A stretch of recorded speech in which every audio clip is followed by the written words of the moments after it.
Bonjour à toutes et à tous et bienvenue dans Smart Patrimoine, votre rendez-vous sur Bismart dédié à vos finances personnelles. Au sommaire de cette édition, un retour à la terre, investir dans la terre agricole et donner du sens à son épargne. C'est le modèle que propose l'entreprise Ferme en Vie, forme de foncière solidaire alors que le prix des terres agricoles évolue à la hausse en ce moment. Pourquoi sont-elles aussi convoitées? On en parle dans un instant. Dans Enjeu Patrimoine, les propriétaires de location meublée encaissent le coup. Dans le cadre du projet de loi de finances, 2 amendements ont été adoptés pour limiter l'intérêt de la location saisonnière. La fiscalité devrait être donc nettement moins favorable dès 2024. Pourquoi ce twist et comment va-t-elle évoluer? Réponse en deuxième partie d'émission. Et enfin, dans l'œil du CGP, aujourd'hui, les cryptos continuent de faire leur nid dans le portefeuille des particuliers.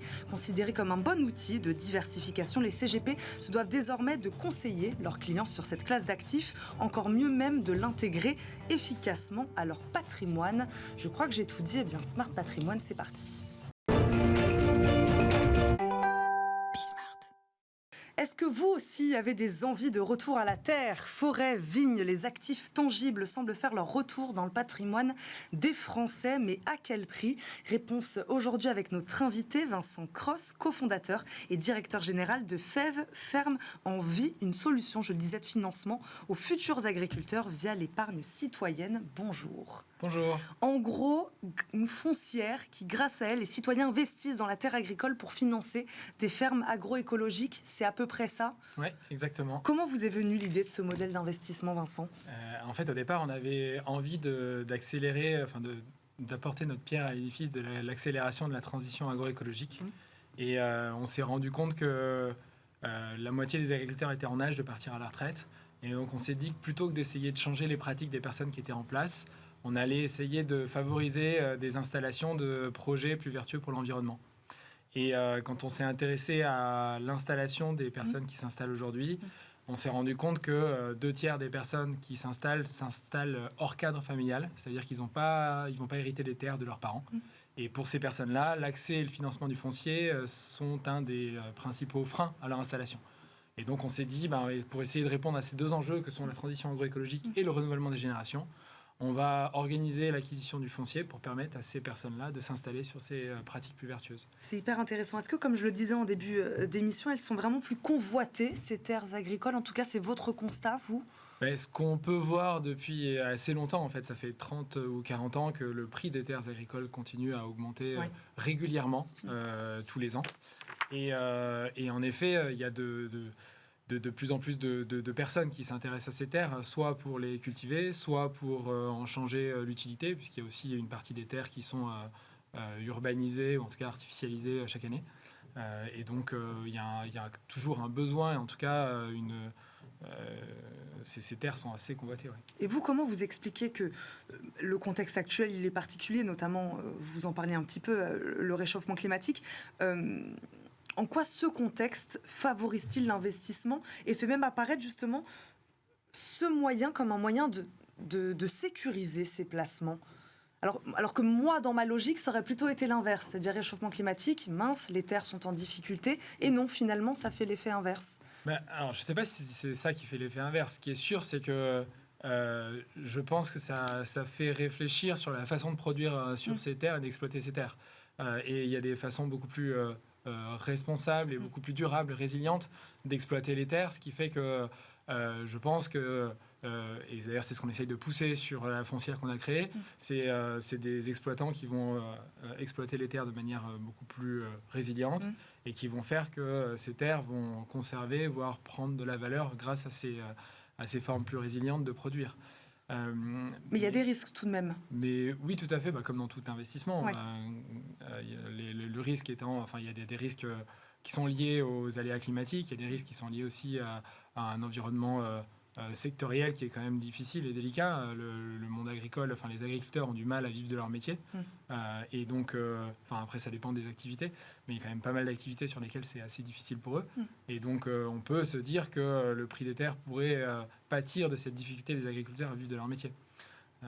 Malgré tout, ce qu'on voit, c'est que le prix des terres est assez bas en France par rapport à tous les voisins européens. Peut-être juste pour vous donner quelques chiffres, l'hectare moyen en France c'est 6 000 € à peu près, un peu plus de 6 000 €. C'est 2, 3, voire 10 fois plus en Espagne, en Italie et en Belgique, par exemple, qui sont nos plus proches voisins. Et ça, comment vous l'expliquez ? Alors ça s'explique par une régulation qui est assez forte sur les terres agricoles. On a des lois et un cadre juridique qui encadre les transmissions de foncier, qui encadre également les loyers qu'on peut faire payer sur des terres agricoles. Ces différentes régulations font que les terres agricoles en France sont restées à un prix relativement modéré. L'idée au départ, c'était principalement de protéger les agriculteurs et leur permettre de rester propriétaires de leurs terres. Et il n'est pas vraiment il n'est pas question que ça change à court terme. Cette régulation va perdurer, en tout cas à court et moyen terme. Bon, le temps file. Pour ceux qui nous regardent, est-ce que vous pouvez nous expliquer donc concrètement comment on investit ? Donc, c'est quoi cet investissement direct dans les terres agricoles ? Comment ça marche ? Alors, on a créé une foncière qui achète des terres agricoles pour ensuite les mettre à disposition sous forme de location avec option d'achat à des jeunes qui veulent s'installer sur des projets agroécologiques. Et cette foncière, elle est financée par des particuliers qui peuvent investir à partir de 500 € et jusqu'à plusieurs dizaines de milliers d'euros.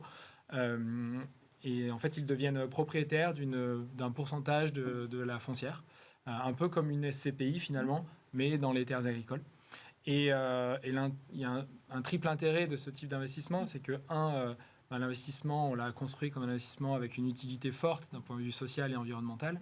Deuxièmement, c'est investi dans des actifs tangibles dont on parlait tout à l'heure, qui sont quand même un actif qui est historiquement très peu volatile et qui a progressé assez régulièrement dans le temps. Et la troisième chose, c'est que la foncière, elle a un agrément de l'économie sociale et solidaire qui permet de donner droit à une réduction d'impôt à hauteur de 25% des sommes qui sont investies pour les particuliers. C'est intéressant ce que vous dites. On va parler rendement quand même. À quel rendement on peut s'attendre actuellement lorsqu'on investit ? On a un objectif sur cette foncière de revalorisation des parts de 3% par an. D'accord. Et qui va s'ajouter donc aux 25% de réduction d'impôt. Donc si on ajoute les deux, ça commence à faire une rentabilité qui est plutôt très, très intéressante et qui est fortement portée par cette réduction d'impôt de 25% qui est donnée dès l'année de l'investissement. Et ce qui peut plaire donc à ces investisseurs, c'est cette partie aussi investissement responsable, c'est ce que vous disiez. Oui, c'est ça. En fait, les gens aujourd'hui, ils investissent pour les 3 raisons que j'ai données. Certains placent l'utilité sociale et environnementale au premier rang, d'autres la réduction d'impôt, c'est ça qui les fait investir. Mais c'est vrai que le fait qu'il y ait les deux à la fois, que ce soit à la fois quelque chose d'utile, de relativement peu risqué, et qui permettent de faire bénéficier d'une réduction d'impôt, fait que l'investissement est intéressant. Je parlais des forêts, des vignes, c'est globalement ça. Aujourd'hui, quand on parle de terres agricoles dans lesquelles on investit, c'est vrai qu'on pense beaucoup au vin. Au global, c'est ça, pas forcément. Alors, historiquement, c'est vrai qu'il y a beaucoup de structures qui sont intéressées aux vignes et au vin, et puis il y a pas mal de choses autour des forêts. Nous, justement, on fait tout le contraire. C'est-à-dire qu'on investit dans des terres agricoles diverses, sur tout type d'exploitation, que ce soit l'exploitation, de la production végétale ou animale. Mais on a tout aujourd'hui sauf des vignes. Que ce soit de l'arboriculture, des céréales, des fruits, des légumes, du lait. Mais pas de vignes parce qu'on a décidé plutôt de s'intéresser à tout le reste. Et pas de forêt non plus, si ce n'est que dans les fermes qu'on va acheter, de temps en temps, il y a quelques hectares qui sont des bois ou des bouts de forêt qu'on acquiert avec les terres agricoles. Dans des régions particulières ou pas ? Alors aujourd'hui, on s'intéresse plutôt à l'ouest, principalement parce qu'on est basé sur l'ouest et qu'on a commencé dans cette région-là, donc de la Normandie au nord à l'Occitanie au sud. Mais l'objectif, c'est de faire des transactions un petit peu partout en France d'ici 12 à 18 mois. Mais il y a déjà pas mal à faire sur la moitié ouest aujourd'hui. Merci beaucoup Vincent Cross d'être venu nous présenter ce modèle de foncière. Je rappelle, vous êtes le cofondateur et directeur général de Ferme en Vie, pour ceux qui auraient envie d'un retour à la terre. Je crois que le message est passé. Merci beaucoup d'être venu dans Smart Patrimoine aujourd'hui. On passe tout de suite à Enjeu Patrimoine. Merci. Et c'est parti pour Enjeu Patrimoine. Je le disais, on parle aujourd'hui de la fiscalité des LMNP, les locations meublées non professionnelles. On la disait avantageuse et pourtant elle semble aujourd'hui remise en cause.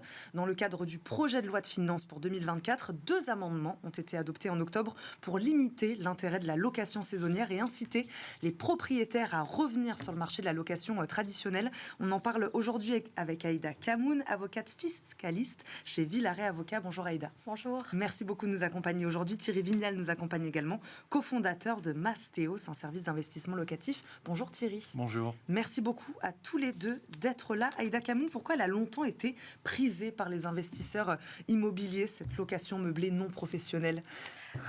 En fait, elle est avantageuse parce qu'elle permet une fiscalité moins lourde que dans d'autres types de locations, notamment la location nue et la location plus longue durée. En fait, il y a 2 distinctions. Il y a la distinction location nue, location meublée, et ensuite il y a la distinction courte durée, longue durée. Par exemple, lorsque on est dans le cadre de régimes de ce qu'on appelle les régimes micro. Micro, c'est-à-dire qu'on va déclarer les recettes annuelles et après on va appliquer un abattement qui est déjà prédéfini. Par exemple, pour les locations non meublées, le seuil est de 15 000 € et puis l'abattement appliqué, il est de 30 000.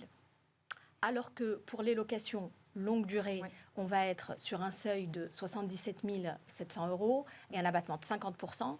Et enfin, sur des locations courte durée, on va être sur des seuils de 188 700 € et avec un abattement qui va jusqu'à 71%.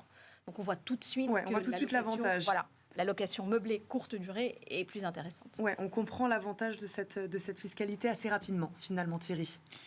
Oui, de toute façon, ça laisse peu de place à l'hésitation. Le LMNP, c'est quand même le régime qui marche le mieux auprès des investisseurs locatifs, courte ou longue durée d'ailleurs, par rapport à des régimes type foncier ou SCI, à l'IR ou à l'IS, parce qu'on a le beurre et l'argent du beurre. On a d'un côté l'amortissement. Alors, dans l'option réelle, là, on mentionnait les forfaits à 30, et 50 et 71%, mais on peut aussi choisir, en fonction des seuils, l'option réelle.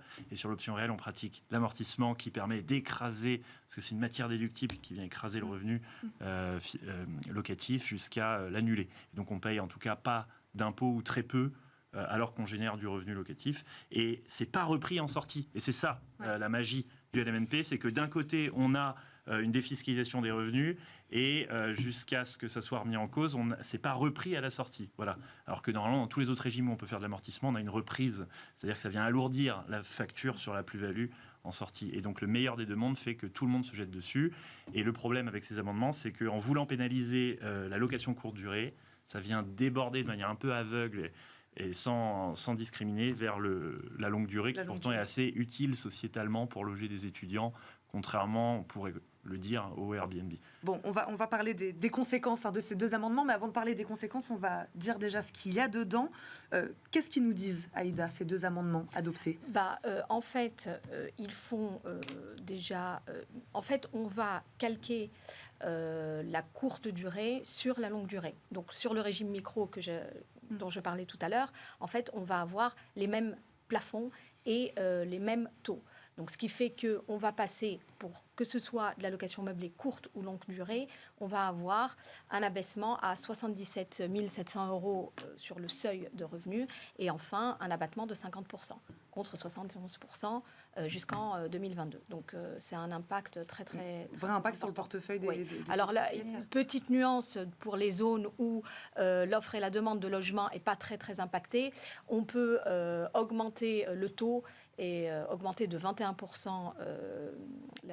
l'abattement, ce qui fait que on passe quasi à un taux de 71%. Mais il faut que les revenus soient inférieurs à 50 000 € l'année d'avant.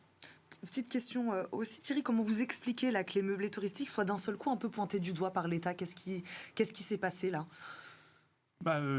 Politiquement, c'est vrai que ça n'apporte pas grand-chose en fait à la société d'enrichir des bailleurs touristiques qui profitent de l'effet Jeux Olympiques. Donc, à la limite, ça en fait une cible facile. Pourquoi pas ?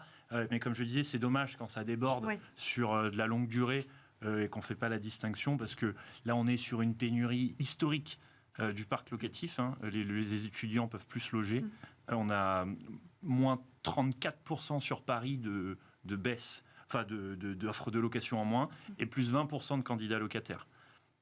Et donc, en continuant à faire barrage à l'investissement locatif, je suis un peu biaisé en disant ça, mais néanmoins, en fait, c'est alors qu'on pensait faire mal aux bailleurs, justement, touristiques, on fait du mal aux étudiants précaires, en fait. On fait du mal à toute personne qui veut se loger et qui, aujourd'hui, ne peut pas acheter une résidence principale parce que les banques, on est dans un environnement bancaire très contraint avec beaucoup de refus de prêts, et donc les gens peuvent ni acheter, ni maintenant se louer.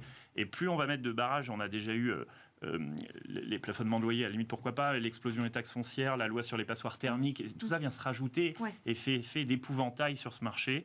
Et donc, ça vient encore assécher l'offre de location. Voilà, donc c'est hyper important de faire la distinction entre courte durée et longue durée. Oui, parce que vous pensez que cette fiscalité donc moins attractive, ça va signifier quoi? Moins d'investissement aussi de la part des propriétaires pour acquérir ce type de biens? C'est ça, on va repenser à deux fois, on sera plus dans la même stratégie? Tout ce qui ne va pas dans le sens de l'investissement locatif crée un climat anxiogène de toute manière. Déjà que l'environnement macroéconomique n'est pas hyper favorable à ce genre d'investissement avec les taux là où ils sont. Mais si en plus on vient rogner sur le peu d'avantages fiscaux qu'on a là-dessus, ça n'encourage pas en fait. Et on le voit, l'offre de location ne fait que se tarir. Alors en même temps...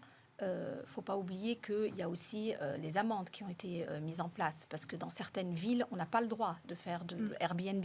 Donc, c'est pas quelque chose de nouveau. Par contre, ce qui peut être anxiogène pour les contribuables, c'est l'instabilité. C'est-à-dire que lorsqu'on va faire un investissement locatif, on se projette sur 20, 30 ans. Et là, le fait que tout d'un coup, on se rend compte que la loi, elle peut du jour au lendemain changer, parce qu'en plus, les textes actuels sont applicables dès les revenus 2023. Donc, quelqu'un qui a investi en 2023 se retrouve en fait avec une nouvelle loi qui n'était pas du tout prévue au début de son investissement. Donc, c'est très rapide.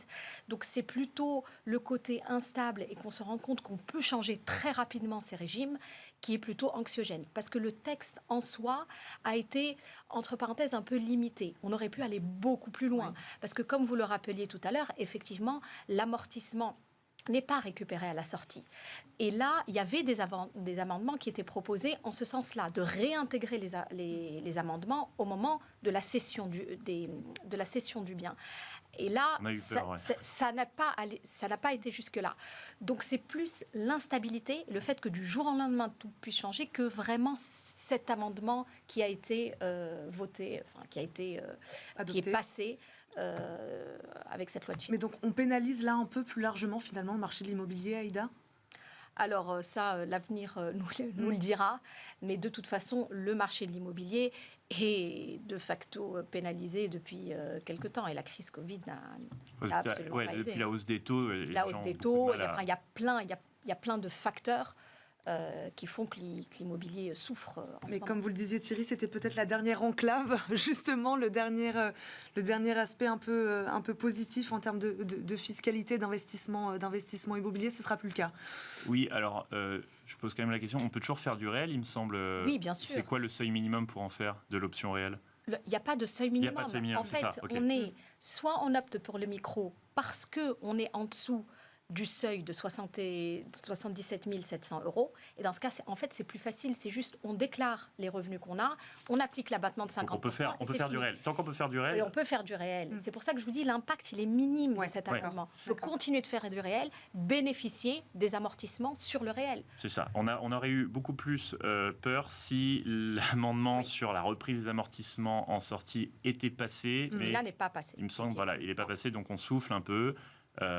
Et donc cette enveloppe LMNP reste la plus avantageuse possible. Et les options possibles désormais, ou en tout cas à partir de 2024, pour ces profils de propriétaires investisseurs, est-ce que, je vous ai un peu déjà posé la question, est-ce qu'ils vont changer de stratégie ou pas ? On s'attend à quoi là ? Alors, pour moi, on n'investit pas dans l'immobilier avec une motivation fiscale, ou en tout cas, ça ne serait pas la bonne motivation.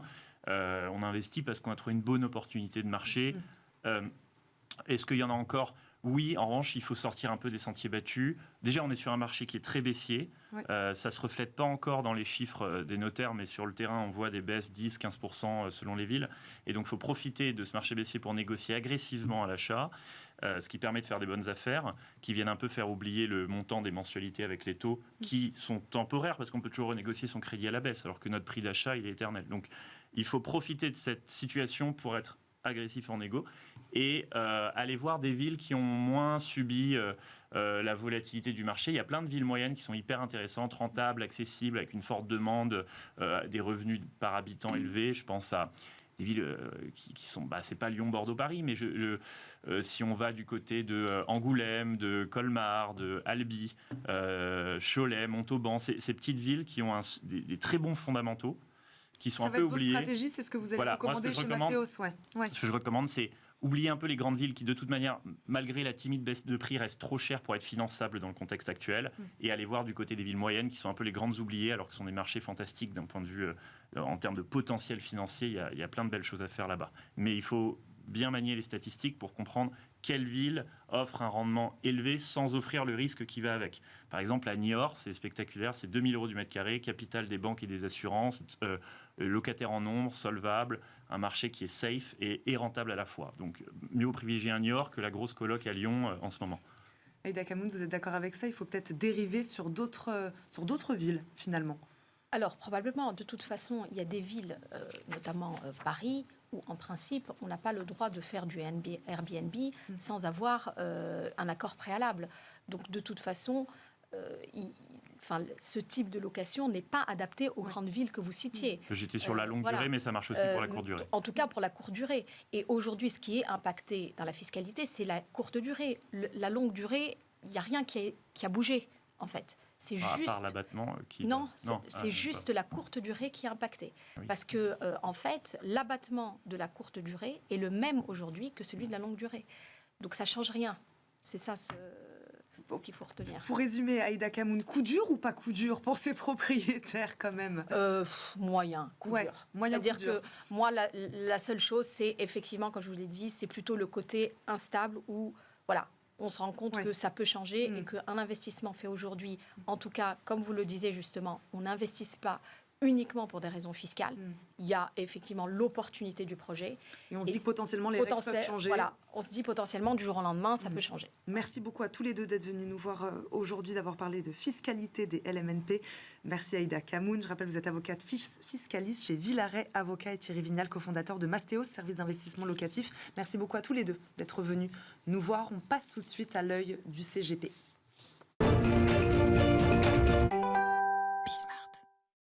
L'œil du CGP, ça fait un petit moment, je le disais, qu'elles ont fait leur entrée dans le portefeuille et le patrimoine des particuliers, les crypto-monnaies. L'enjeu pour les CGP, de savoir comment les intégrer. C'est l'œil du CGP aujourd'hui avec Anthony Calci, président fondateur de Calci Patrimoine. Bonjour Anthony. Bonjour Eva. Merci beaucoup de nous accompagner. Donc, il y a des motivations. Alors, véritablement rentrer dans le portefeuille des particuliers, oui et non. En tout cas, il y a des motivations mises en avant par les clients qui demandent en tout cas de plus en plus au CGP, je crois, de les aider à investir. Pourquoi ? Quel est l'intérêt aujourd'hui d'avoir un peu de crypto dans son portefeuille, diversifier son patrimoine ? Oui, l'idée c'est que les particuliers n'ont pas encore assez de crypto dans leur patrimoine, qui ont des intérêts de décorrélation très intéressantes, notamment le Bitcoin qui représente l'or numérique avec un potentiel de demande et d'adoption ces prochaines années qui est équivalente à celle d'Internet. Donc, les cryptos sont intéressantes pour la diversification et le potentiel de hausse, et les CGP, les conseillers financiers, n'en proposent pas ou très peu à leurs clients. Donc le prochain cycle arrive, le halving, donc la division par deux de la production de Bitcoin arrive en avril 2024, et c'est à partir de là qu'il y a une phase de hausse de 2 à 3 ans. Donc vous dites c'est maintenant ou jamais, quoi. Il reste quelques mois, mais ça fait à peu près 12 mois qu'on est en phase basse et d'accumulation. Depuis une semaine ou deux, ça se réveille très fortement. En dessous des 40 000, on est toujours dans une phase d'accumulation. En dessous de 50 000, c'est encore OK. Mais il ne faut pas attendre un an de plus pour investir dans les cryptos. Sinon, on va investir comme beaucoup tout en haut de la bulle quand Facebook se change son nom en Meta. Et il reste que quelques mois avant la phase de baisse très violente. Mais Anthony, pourquoi vous nous parlez du Bitcoin particulièrement ? C'est quoi ? C'est l'actif privilégié, l'actif financier privilégié aujourd'hui dans les cryptos ? Alors pourquoi le Bitcoin ? Parce qu'en fait, il a une dominance, comme le S&P 500 sur les actions. Donc quand vous avez du Bitcoin, vous avez le leader. Si vous rajoutez des altcoins, vous n'avez pas de diversification. Vous ne faites qu'augmenter le risque de votre portefeuille avec un potentiel de hausse. Donc vous ne pourriez faire que 100% Bitcoin. Et si vous allez sur les altcoins, vous augmentez les risques et le potentiel de hausse avec le Bitcoin, vous diversifiez par un effet de décorrélation d'une nouvelle classe d'actifs, d'un effet rareté, de l'adoption des cryptoactifs. Donc, c'est à vous de voir si vous voulez faire 100% Bitcoin, un peu d'Ethereum, un peu de Solana ou d'autres. Mais il n'y aura plus l'aspect diversification. Le potentiel de hausse du Bitcoin, vous disiez sur le dernier cycle, on espérait qu'il montait à 100 000. Ouais. Donc, il est arrivé à 66 et il a crash. On dit que sur le prochain cycle, il va monter entre 150 et 250 000. Est-ce que, en tant que CGP, on conseille sur les cryptos comme un autre actif financier? C'est pas complètement un actif financier comme les autres. Alors, depuis quelques mois, l'AMF nous a autorisé à proposer des crypto-actifs à travers les PSAN, les prestataires de services d'actifs numériques. Il y en a beaucoup sur le marché qui font leur offre. Actuellement, c'est devenu mature, les offres pour les CGP des PSAN, de certains de niveau institutionnel comme Trax et d'autres qui sont relativement connus et qui sont là depuis longtemps. Et donc, il n'y a plus d'excuses pour les CGP. Les CGP ont les outils, c'est ça, c'est ce que vous dites. Ils ont les outils et les offres à disposition. Et ils ont les offres, on a les PSAN, on a le droit. Ouais. On a le droit de percevoir des commissions, on a le droit de faire une lettre de mission, un rapport de mission. Donc, je pense que si les clients particuliers n'ont pas de crypto au prochain cycle, ils vont aller voir leur conseiller financier, leur dire pourquoi vous n'en avez pas mis. Et ils vont se retrouver un petit peu mis en porte-à-faux. Donc, il nous reste quelques semaines, c'est ça, Anthony Calci, pour intégrer les cryptos à nos portefeuilles, en gros? Je ne sais pas, mais dites-vous que si vous êtes en dessous de 40 000, on peut toujours 40 000 euros sur le par Bitcoin, on peut encore sans doute y aller, même s'il y a évidemment un potentiel de baisse, sans doute jusqu'à 20 000. Mais le potentiel de hausse, il est très présent, et surtout l'aspect de diversification, l'aspect de décentralisation, l'aspect rareté est vraiment à prendre en compte. Il faut, à toute petite dose, bien sûr, parce que c'est extrêmement risqué et volatile, mais il apportera quelque chose au patrimoine des clients. Et c'est important de demander conseil à son CGP, en tout cas de ne pas faire n'importe Toujours. quoi. Merci beaucoup Anthony Calci d'être venu nous voir aujourd'hui. Je rappelle, vous êtes le président fondateur de Calci Patrimoine, donc intégrer des cryptos à son portefeuille. En tout cas, ce serait le moment. Et en tout cas, demander conseil à son CGP, ça on a bien compris. Merci beaucoup d'être venu nous voir dans l'œil du CGP aujourd'hui. Merci à vous de nous avoir suivis. Merci à Pauline Gratel qui m'a aidé à préparer cette émission. Vous retrouverez bien sûr bientôt Nicolas Pagnès à la présentation de ce rendez-vous. Merci à tous, très bonne journée sur Bismart et à très vite dans Smart Patrimoine. Ciao.